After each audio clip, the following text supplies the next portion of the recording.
Bonjour chers amis. Aujourd'hui et au cours des prochaines semaines, nous allons parler des choses que Dieu donne en abondance à chacun d'entre nous. En fait, nous aborderons 3 choses que Dieu donne à chaque croyant en abondance. Il est le Dieu de la profusion, il est le Dieu de l'abondance, c'est sa nature. Nous commencerons par parler du pouvoir. Dieu donne une abondance de pouvoir à chaque enfant de Dieu. Bonjour, je suis Bélez Conley. Dieu vous voit, il vous aime, et peu importe ce à quoi vous faites face, il a les réponses. Nous allons commencer en Hébreux 2, 14, où il est question de Jésus. Il est écrit « Puisque ses enfants ont en commun la condition humaine, lui-même l'a aussi partagée de façon similaire. Ainsi, par sa mort, il a pu rendre impuissant celui qui exerçait le pouvoir de la mort, c'est-à-dire le diable. Le diable exerçait le pouvoir de la mort. D'autres traductions disent empire ou puissance de la mort, mais Jésus l'a rendu impuissant.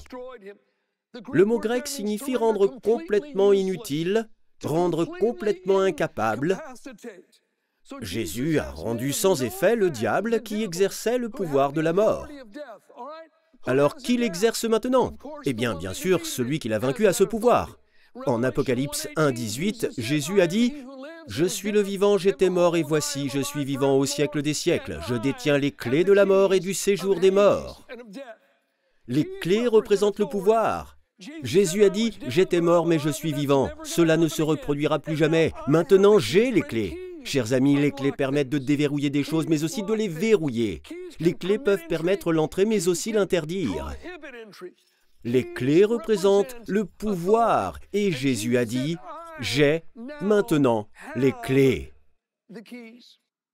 En Colossiens 2,15, il est écrit « Il a ainsi dépouillé les dominations et les autorités, et les a données publiquement en spectacle en triomphant d'elles par la croix. » Les mots préférés de l'apôtre Paul pour désigner les puissances des ténèbres et les mauvais esprits sont « domination » et « autorité ».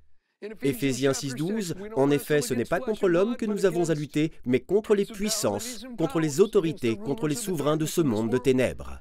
Mes chers amis, par sa victoire sur la croix, Jésus a vaincu ses puissances et ses autorités.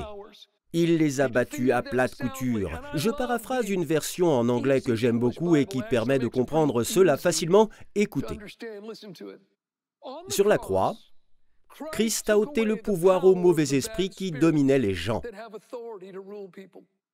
Il a montré clairement qu'il avait lui-même gagné contre eux. Maintenant, tout le monde peut voir que ces mauvais esprits n'ont aucun pouvoir. Jésus exerce désormais le pouvoir. Jésus a remporté la victoire. Vous m'entendez? Après la résurrection, avant qu'il ne monte au ciel réuni avec les disciples, en Matthieu 28, 18 et 19, il est dit, Jésus s'approcha et leur dit, « Tout pouvoir ». Tout le monde dit « tout pouvoir ». Il a dit « Tout pouvoir m'a été donné dans le ciel et sur la terre ».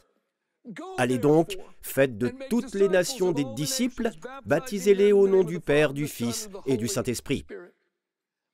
Tout pouvoir m'a été donné dans le ciel et sur la terre. Ensuite, il a dit, allez donc. Nous voyons ici que le pouvoir est délégué de manière très claire. Le récit de Marc apporte d'ailleurs un peu plus de clarté. Marc 16, 15 à 18, puis il leur dit, « Allez dans le monde entier proclamer la bonne nouvelle à toute la création. Celui qui croira et qui sera baptisé sera sauvé, mais celui qui ne croira pas sera condamné. Voici les signes qui accompagneront ceux qui auront cru. En mon nom, ils pourront chasser des démons, parler de nouvelles langues, attraper, littéralement, ils repousseront les serpents, et s'ils boivent un breuvage mortel, celui-ci ne leur fera aucun mal. Ils poseront les mains sur les malades et ceux-ci seront guéris. Son pouvoir nous a été délégué par l'utilisation de son nom. Tout pouvoir m'a été donné dans le ciel et sur la terre. Allez donc en mon nom, chassez les démons, posez les mains sur les malades. » Jésus-Christ nous a donné ce pouvoir et c'est en son nom que nous l'exerçons. En effet, je pense que nous pouvons applaudir cela. Lorsque j'étais à l'école biblique, Je vivais dans un vieil immeuble. Je crois qu'il y avait 7 appartements à l'étage supérieur où je vivais et 7 autres à l'étage inférieur. Un jour, on a frappé à la porte. J'ai ouvert la porte et un homme se tenait là avec un bloc-notes et un stylo. Dès que j'ai ouvert la porte, j'ai eu le sentiment que quelque chose n'allait pas chez cet homme. Il m'a dit « Je fais une enquête, puis-je entrer ?» J'ai répondu « Non ».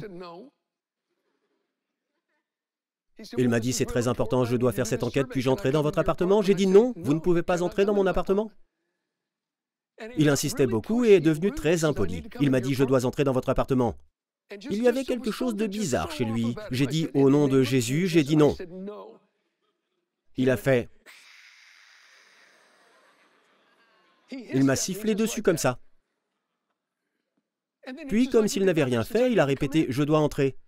À mon tour, j'ai répété « Au nom de Jésus », j'ai dit « Non ». C'est à ce moment-là qu'il entra en transe. C'est vrai, il est resté là sans sourciller, sans bouger d'un poil. Ça m'a semblé durer une éternité, j'attendais là.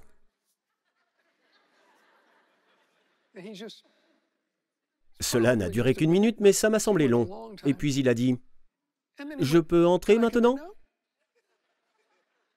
Je l'ai regardé, j'ai insisté. Au nom de Jésus, j'ai dit « Non, vous ne pouvez pas entrer. » Et il s'est mis à siffler à nouveau. Ensuite, il s'est enfui à toute vitesse dans le couloir, a dévalé les escaliers, puis a couru dans la rue. Cette nuit-là, la police l'a arrêté sur le toit de mon appartement, alors qu'il essayait de passer à travers le toit pour entrer dans mon appartement. Ce mauvais esprit en lui a reconnu le pouvoir du nom de Jésus.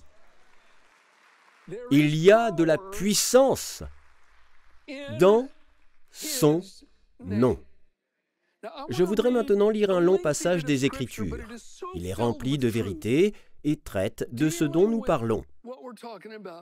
Ce pouvoir délégué que nous avons en son nom. Il s'agit d'Acte 3, et je vais commencer par le premier verset. Pierre et Jean montaient ensemble au temple. Il était 3 heures de l'après-midi, l'heure de la prière. Or, on amenait un homme boiteux de naissance qu'on installait tous les jours à la porte du temple appelé la Belle, pour qu'il demande l'aumône à ceux qui entraient dans le temple. Voyant Pierre et Jean sur le point d'y entrer, cet homme leur demanda l'aumône. Pierre, accompagné de Jean, fixa les yeux sur lui et dit « Regarde-nous ». Il les regardait attentivement, s'attendant à recevoir d'eux quelque chose. Alors Pierre lui dit « Je n'ai ni argent ni or, mais ce que j'ai, je te le donne. Au nom de Jésus-Christ de Nazareth, lève-toi et marche. » Puis il le prit par la main droite et le fit lever. Ses pieds et ses chevilles s'affermirent immédiatement. D'un bond, il fut debout et se mit à marcher. Il entra avec eux dans le temple, marchant, sautant et adressant des louanges à Dieu. Tout le peuple le vit marcher et louer Dieu. Ils reconnaissaient que c'était bien celui qui était assis à la belle porte du temple pour demander l'aumône, et ils furent remplis d'étonnement et de stupeur à cause de ce qui lui était arrivé. Pierre est en train de vivre un moment rempli de l'Esprit Saint. Lui et Jean sont montés de nombreuses fois au temple pour prier. Ils ont certainement vu ce pauvre mendiant très souvent. Il était déposé chaque jour à la porte du temple. Jésus lui-même est sans doute passé à côté de ce mendiant à de nombreuses reprises. Quelqu'un se demande peut-être pourquoi Jésus ne l'a-t-il pas guéri. Eh bien, si vous lisez les évangiles, vous verrez que Jésus n'a pas guéri tous ceux qu'il a croisés, mais qu'il a guéri tous ceux qui sont venus à lui. Cela vaut la peine d'être médité et étudié, mon ami. J'ai quelques remarques à ce sujet, mais nous n'avons pas le temps pour l'instant. Mais ici, à cet instant, il est dit « Pierre, accompagné de Jean, fixa les yeux sur lui ». C'est une expression très forte dans la langue grecque. Elle ne signifie pas un regard désinvolte. Elle ne signifie pas qu'il l'a simplement remarqué. C'est comme si vous regardiez une foule et que soudain quelqu'un se détachait de la foule. Certains d'entre vous le savent, cela vous est déjà arrivé. Vous avez peut-être été au marché ou ailleurs et soudain c'est comme si vos yeux étaient rivés sur quelqu'un. Le Saint-Esprit se servira de vos yeux, mon ami. C'était un moment rempli du Saint-Esprit. Pierre a soudain fixé ses yeux sur cet homme, ce qui signifie qu'il ne pouvait pas détourner son regard. Il a réalisé que le Saint-Esprit était sur le point de faire quelque chose. J'aime beaucoup les mots employés par Pierre. Il a dit « Je n'ai ni argent ni or ». Le mot « avoir » ici signifie en grec « avoir sous la main ». Cela ne signifie pas qu'il n'avait pas d'argent, cela ne signifie pas qu'il n'avait pas accès à des fonds, cela ne signifie pas qu'il était pauvre. Il allait à une réunion de prière, il ne sert à rien d'apporter un sac de pièces de monnaie à une réunion de prière. Pierre déclare « Je n'ai pas d'argent sur moi, mais ce que j'ai », et ici le mot grec employé est complètement différent. Ce mot signifie « avoir en permanence ». C'est quelque chose que l'on a toujours avec soi, quelque chose auquel on a accès à tout moment. Je n'ai ni argent ni or sur moi, mais ce que j'ai, c'est un bien permanent qui m'appartient et auquel j'ai accès à chaque instant. Je te le donne au nom de Jésus-Christ de Nazareth. Pierre parlait de quelque chose qui lui appartenait, le nom de Jésus. Il comprenait le pouvoir délégué que Christ avait donné à l'Église. Tout le monde accourt et est stupéfait. Au verset 12 et 13, quand Pierre vit cela, il dit au peuple, « Israélites, pourquoi vous étonnez-vous de ce qui s'est passé? Pourquoi fixez-vous les regards sur nous, comme si c'était par notre propre puissance ou par notre piété que nous avions fait marcher cet homme? Le Dieu d'Abraham, d'Isaac et de Jacob, le Dieu de nos ancêtres, a révélé la gloire de son serviteur Jésus. » Verset 16. C'est par la foi en son nom qu'il l'a raffermi, celui que vous voyez et connaissez. C'est la foi en Jésus qui a donné à cet homme une entière guérison en présence de vous tous.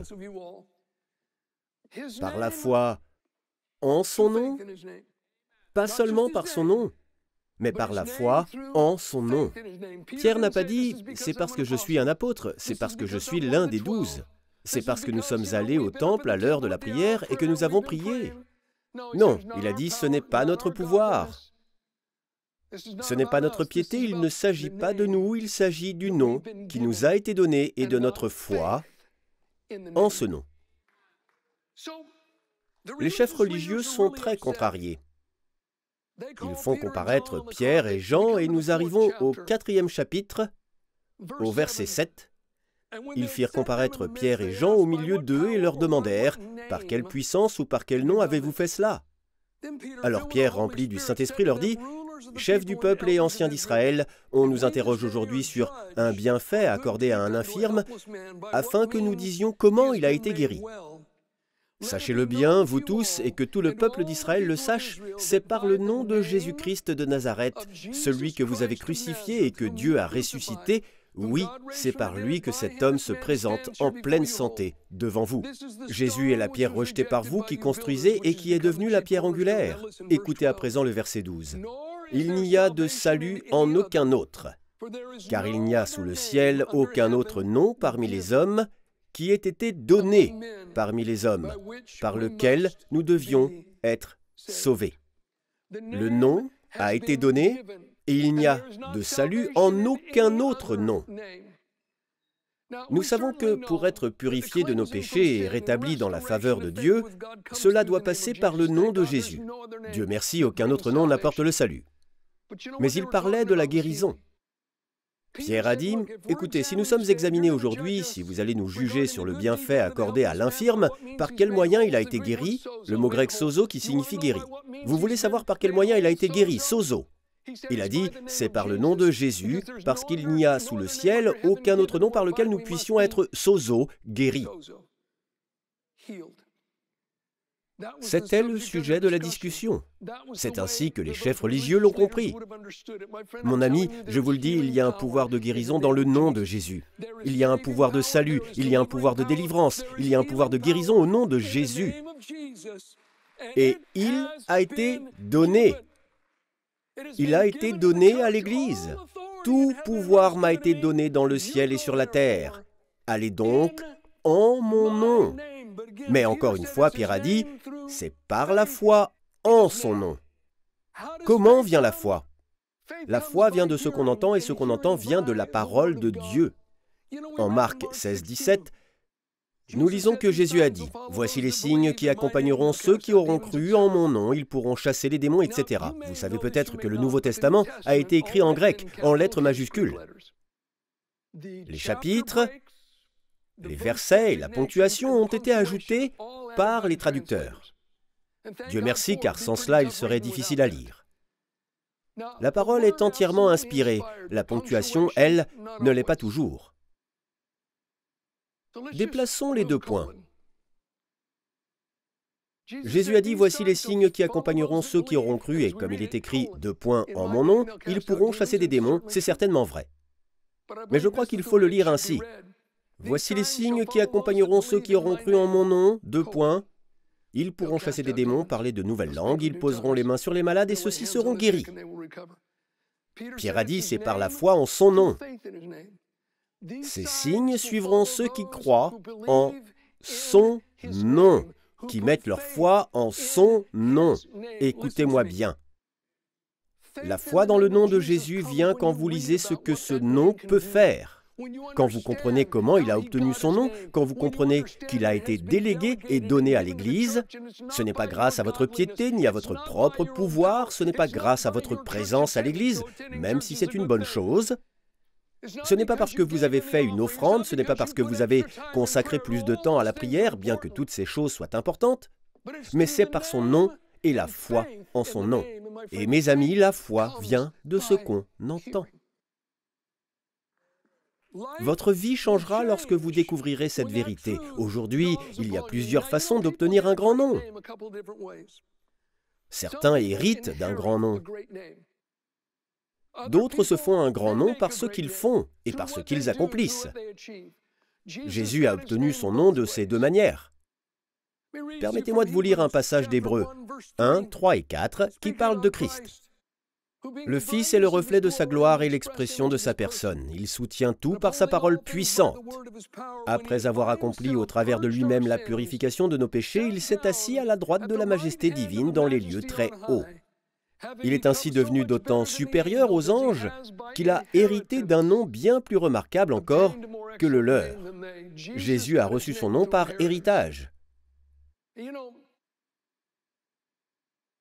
Nos fils, notre fille et nos 4 petits-fils ont tous hérité du nom Conley. Il n'y a peut-être pas beaucoup d'avantages à cela, mais il y en a. Je me souviens d'une fois où nous sommes partis en vacances en famille. Nous avions tous pris l'avion. J'ai un certain statut auprès de plusieurs compagnies aériennes en raison du temps que j'ai passé dans les avions au cours des 35 dernières années. Nous sommes à l'aéroport et la dame nous dit « Monsieur Conley, vos bagages sont gratuits, bien sûr. Mais pour les 9 autres valises,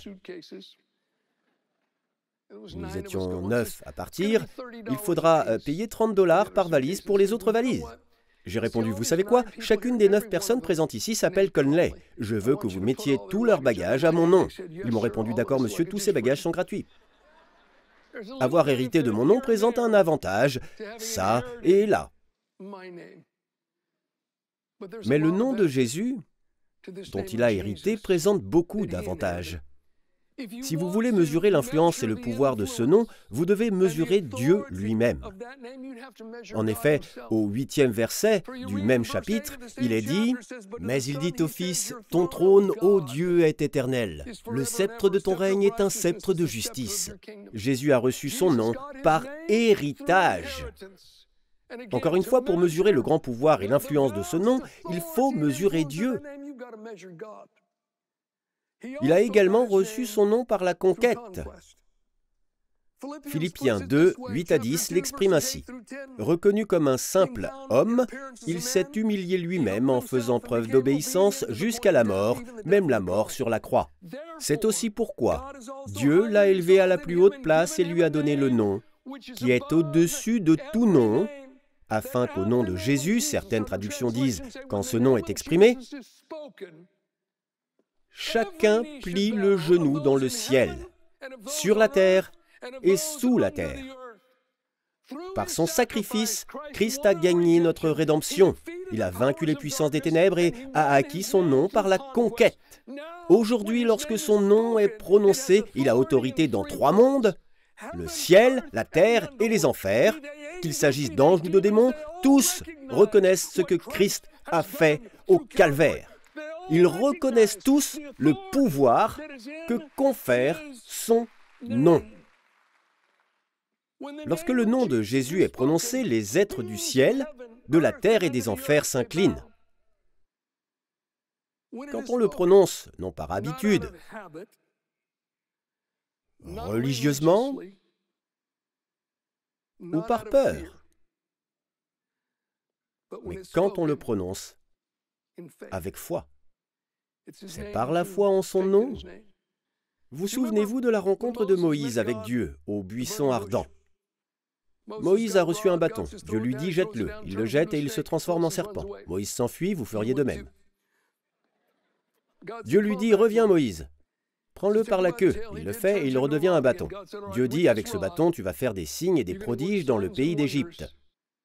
Tous les miracles se feront avec ce bâton. » Il est dit que Moïse est parti avec le bâton de Dieu dans sa main. À partir de ce moment-là, on l'a appelé le bâton de Dieu. Il représentait le pouvoir que Dieu avait donné à Moïse.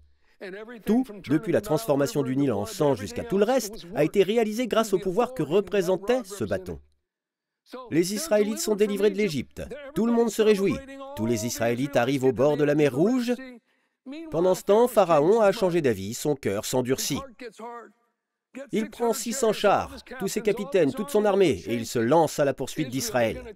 Ils vont les ramener en captivité. Les Israélites se retournent, ils ont la mer Rouge d'un côté, et ils voient Pharaon et son armée arriver de l'autre, et ils commencent à se plaindre. Ils disent « Moïse, n'y avait-il pas assez de tombes en Égypte pour que tu nous fasses venir ici pour mourir ?» On ne nous dit pas ce que Moïse a dit à Dieu. Il se peut que ce soit simplement son cœur qui parlait à Dieu, ou peut-être ses lèvres. Mais nous savons qu'il a dit quelque chose parce que Dieu a dit à Moïse à ce moment-là, « Pourquoi ces cris ? Étends ton bâton et divise la mer. » Moïse, je t'ai déjà donné le pouvoir, utilise-le et ma puissance le soutiendra. Moïse a tendu son bâton et la puissance de Dieu l'a soutenu. Il devait utiliser son pouvoir.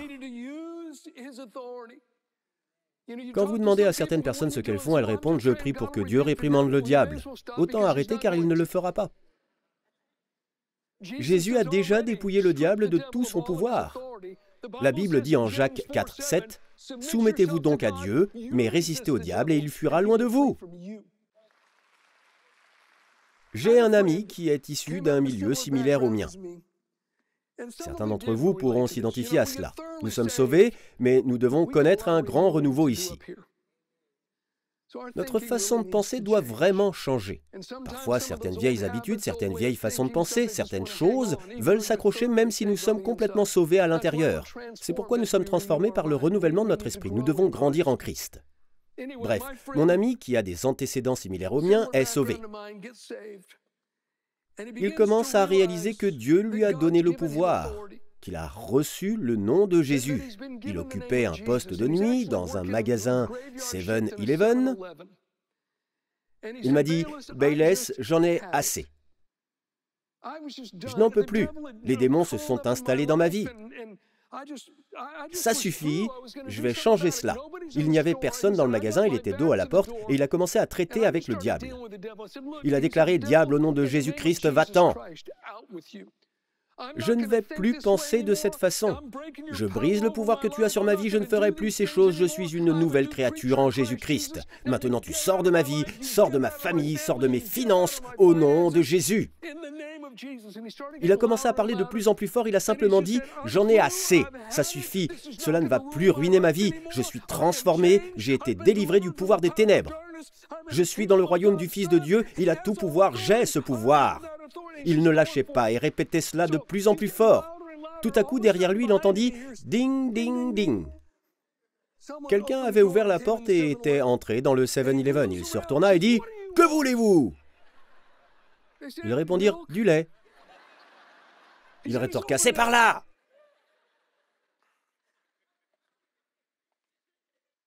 Ce n'est pas notre volume qui compte, mais notre foi en ce nom. Parfois, il suffit de dire « ça suffit, assez ». Écoutez, Dieu le supportera aussi longtemps que vous le supporterez. Il vous a délégué le pouvoir. Certains d'entre vous doivent simplement dire « assez, c'est assez. Diable, tu n'auras plus de prise sur mon attitude, tu n'auras plus de prise sur mes émotions, tu n'auras plus de prise sur mes enfants, tu ne t'attaqueras plus à mes finances ou à ma famille, assez, c'est assez. » Utilisez le pouvoir de ce nom. Mon ami, J'espère que vous en avez tiré quelque chose, mais nous devons terminer le message la prochaine fois. Vous ne pouvez pas le manquer, mais écoutez, il y a un pouvoir, une abondance de pouvoir dans le nom de Jésus. Son nom est au-dessus de tout nom.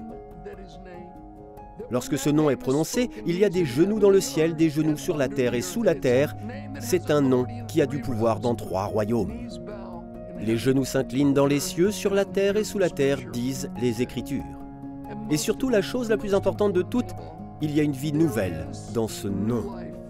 Jésus-Christ peut vous changer. Quiconque invoque le nom de l'Éternel sera sauvé. Il ne s'agit pas de rituels religieux, il ne s'agit pas de cérémonies ennuyeuses. Il s'agit d'avoir une relation avec Dieu. Invoquez le nom de Jésus aujourd'hui et vous ne serez pas déçus. Vous êtes épuisé, vous traversez une crise et vous ne savez plus quoi faire? Procurez-vous le livret gratuit « Saisissez la force de Dieu » de Bayless Conley. Vous y trouverez 4 étapes qui vous aideront à aller de l'avant avec une force renouvelée. Il vous suffit de vous rendre sur bayless-conley.fr/force. Vous pourrez y télécharger gratuitement le magazine au format PDF. Vous allez voir, Dieu vous réserve de bonnes choses. Avez-vous des questions sur l'émission ou est-ce que quelque chose vous préoccupe pour lequel nous pouvons prier? Alors écrivez-nous, notre équipe apprécierait avoir de vos nouvelles.